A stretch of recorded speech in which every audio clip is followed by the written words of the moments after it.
4월 5일 오늘의 말씀은 누가복음 24장 13절에서 35절입니다. 그날에 그들 중 둘이 예루살렘에서 25里되는 엠마오라 하는 마을로 가면서 이 모든 된 일을 서로 이야기하더라.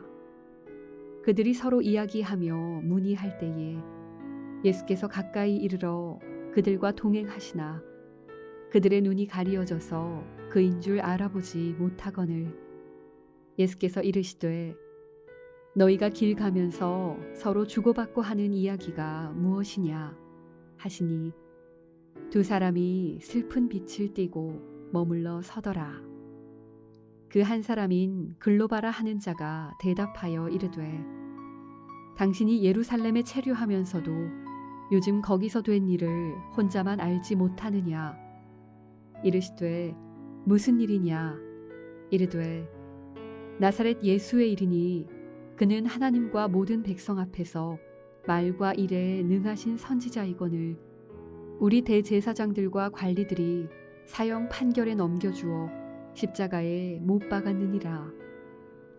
우리는 이 사람이 이스라엘을 속량할 자라고 바랐노라. 이뿐 아니라 이 일이 일어난 지가 사흘째요. 또한 우리 중에 어떤 여자들이 우리로 놀라게 하였으니 이는 그들이 새벽에 무덤에 갔다가 그의 시체는 보지 못하고 와서 그가 살아나셨다 하는 천사들의 나타남을 보았다 함이라. 또 우리와 함께 한 자 중에 두어 사람이 무덤에 가 과연 여자들이 말한 바와 같음을 보았으나 예수는 보지 못하였느니라 하거늘 이르시되 미련하고 선지자들이 말한 모든 것을 마음에 더디 믿는 자들이여 그리스도가 이런 고난을 받고 자기의 영광에 들어가야 할 것이 아니냐 하시고 이에 모세와 모든 선지자의 글로 시작하여 모든 성경에 쓴 바 자기에 관한 것을 자세히 설명하시니라. 그들이 가는 마을에 가까이 가매 예수는 더 가려 하는 것 같이 하시니 그들이 강권하여 이르되 우리와 함께 유하사이다. 때가 저물어 가고 날이 이미 기울었나이다 하니 이에 그들과 함께 유하러 들어가시니라. 그들과 함께 음식 잡수실 때에 떡을 가지사 축사하시고 떼어 그들에게 주시니 그들의 눈이 밝아져 그인 줄 알아보더니 예수는 그들에게 보이지 아니하시는지라. 그들이 서로 말하되 길에서 우리에게 말씀하시고 우리에게 성경을 풀어주실 때에 우리 속에서 마음이 뜨겁지 아니하더냐 하고 곧 그때로 일어나 예루살렘에 돌아가 보니 11 제자 및 그들과 함께한 자들이 모여 있어 말하기를 주께서 과연 살아나시고 시몬에게 보이셨다 하는지라. 두 사람도 길에서 된 일과 예수께서 떡을 떼심으로 자기들에게 알려주신 것을 말하더라. 예수님의 안경을 쓰고 성경을 봄으로써 성경을 볼 때마다 예수님을 더욱 닮아가는 제자의 삶을 가시기를 축복합니다. 오늘 누가복음 24장 13절에서 35절 말씀을 예수님의 안경으로 성경 보기라는 주제로 한번 묵상해 보고 싶습니다. 오늘 우리는 두 사람의 제자들을 본문에서 만났습니다. 차디차게 식어버린 가슴으로 허탈해하며 예루살렘을 떠나 엠마오로 가고 있었습니다.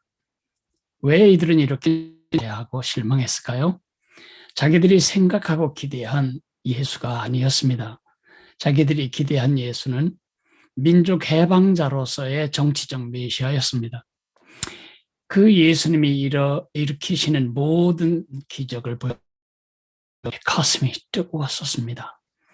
이런 분이 나라를 회복하시겠구나. 그렇게 되면 그를 따르는 우리에게도 많은 혜택과 자리가 주어지겠구나. 그렇게 마음이 뜨거웠는데 어처구니 없이 자기들이 기대했던 바와는 달리 예수님은 십자가에 돌아가고 마셨습니다. 혼란스럽기까지 합니다. 어떤 여자들이 예수님의 무덤을 갔는데 예수의 무덤이 비어있다는 소식이 들리질 않나? 예수가 다시 살아났다는 이야기를 하질 않나? 이들은 매우 냉소적이었습니다. 얼마나 그 마음이 차다 못해 얼어붙었으면 예수님과 상당한 기간을 걸어가면서 이야기를 하면서도 동행하시는 예수님을 알아보지도 못한 채 넋두리를 합니다. 심지어 예수님을 책망하기까지 합니다. 글로바라고 하는 제자는 이렇게 예수님에게 책망을 퍼붓습니다. 아니, 예루살렘에 머물러 있던 사람으로서 요새 며칠 동안에 거기에서 일어난 일을 모르다니 그런 사람이 당신 말고 어디 또 있겠습니까? 제가 공동 번역으로 18절을 읽어드렸습니다.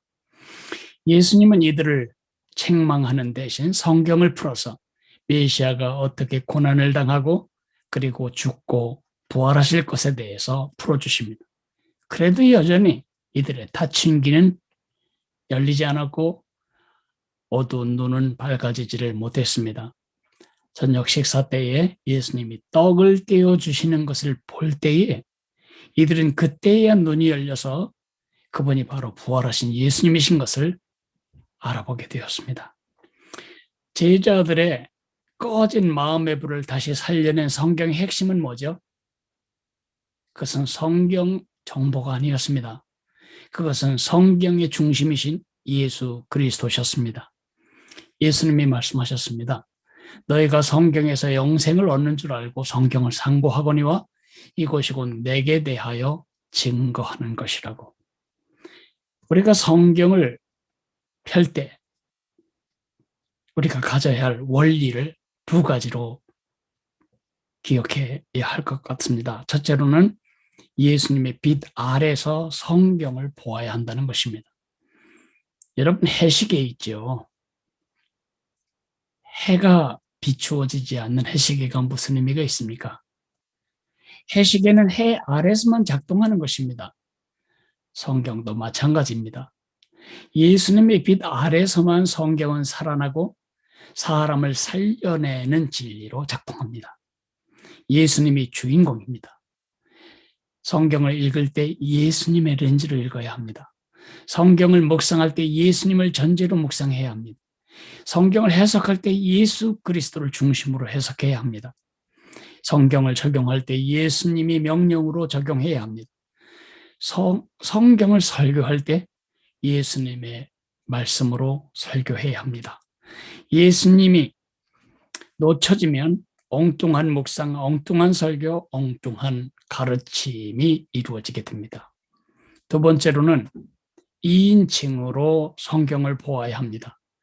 아버지가 보낸 편지를 정보나 지식을 얻고자 읽는 사람은 아무도 없습니다. 아버지와의 관계, 아버지와의 교제, 아버지의 마음을 읽기 위해서 그 편지를 읽죠. 연인의 편지를 지식이나 정보의 획득을 위해 읽는 사람이 어디 있겠어요? 연인의 마음, 연인의 감정, 연인의 나를 향한 사랑을 읽고 싶은 거죠. 인격이 빠진 성경 읽기는 그냥 정보에 불과합니다. 성경을 아무리 읽어도 뭘 말하는지 읽혀지지 않을 것입니다. 내게 말씀하시는 나의 주이며 나의 왕이신 예수님의 말씀으로 2인칭으로 읽어야 합니다. 우리가 성경을 통해 얻기를 원하는 것은 정보도 지식도 교훈도 아닙니다. 개념이 아닙니다. 아, 그렇구나. 이걸 몰랐네. 그것이 우리가 성경 앞에 서는 목적이 아닙니다. 우리가 성경 앞에 서는 목적은 관계. 하나님과의 관계, 하나님과의 교제, 하나님께 순종함. 예, 그리하겠습니다라고 끝내야 성경을 제대로 본 것입니다. 사랑으로 읽어야 하고 인격적으로 읽어야 하고 인격적으로 묵상해야 성경을 통해 우리에게 말씀하시는 하나님의 음성이 들리고 우리를 향한 하나님의 계획이 보여지게 됩니다. 맨눈으로 성경을 보면 엠마오의 두 제자처럼 내가 원하는 예수를 만들게 됩니다. 내가 만든 예수를 섬기면 아무 유익이 없습니다. 성경이 말하는 예수님을 발견하려면 예수님의 렌즈를 끼고 성경을 보아야 합니다. 오늘 암구원은 예수님의 눈으로, 예수님의 안경으로 말씀을 보라는 것입니다. 오늘 우리가 예수님의 안경으로 성경을 보게 해달라고 우리가 기도해야 되겠습니다. 그리고 중보해야 할 것은 우리 교회 매일 성경 묵상 운동이 탄력을 잃지 않고 계속 성도들을 성숙케 하는 운동으로 진행되도록, 특별히 우리 성도들이 예수님의 렌즈로 성경을 읽는 눈이 열리도록 기도해 주시기를 부탁드립니다. 기도하겠습니다. 고마우신 주님, 내가 가진 선입견의 눈으로 성경을 보자 실망할 수밖에 없었습니다. 정치적인 메시아로 기대했던 그 예수님이 십자가에 죽어버렸기 때문입니다. 엠마오의 두 제자가 그랬듯이 우리도 흔히 내가 보기를 원하는 예수님, 내가 얻기를 원하는 성경의 위로, 그렇게 성경을 잘못 볼 수가 있는 것 같습니다. 고마우신 예수님, 예수님은 성경의 핵심이십니다. 해 없이 해시계를 볼 수 없는 것처럼 예수님 없이 성경을 바라볼 수가 없사오니 하느님, 우리가 성경을 펼 때 항상 예수님의 렌즈로 성경을 볼 수 있는 지혜를 허락해 주옵소서. 우리 교회 성경 묵상 운동이 매일 성경을 읽고 내가 필요한 몇 가지 정보 아니면 격려 아니면 와닿는 몇 가지 교훈을 얻는 운동이 되지 아니하고 성경을 볼 때마다 예수님을 더 깊이 만나게 되는 축복된 운동으로 계속해서 발전되어 가도록 은혜를 주시기를 기도합니다. 예수님 이름으로 감사하며 기도했습니다. 아멘. 하늘에 계신 우리 아버지여, 이름이 거룩히 여김을 받으시오며 나라가 임하시오며 뜻이 하늘에서 이루어진 것 같이 땅에서도 이루어지리이다. 오늘 우리에게 일용할 양식을 주시옵고 우리가 우리에게 죄 지은 자를 사하여 준 것 같이 우리 죄를 사하여 주시옵고 우리를 시험에 들게 하지 마시옵고 다만 악에서 구하시옵소서. 나라와 권세와 영광이 아버지께 영원히 있사옵나이다. 아멘.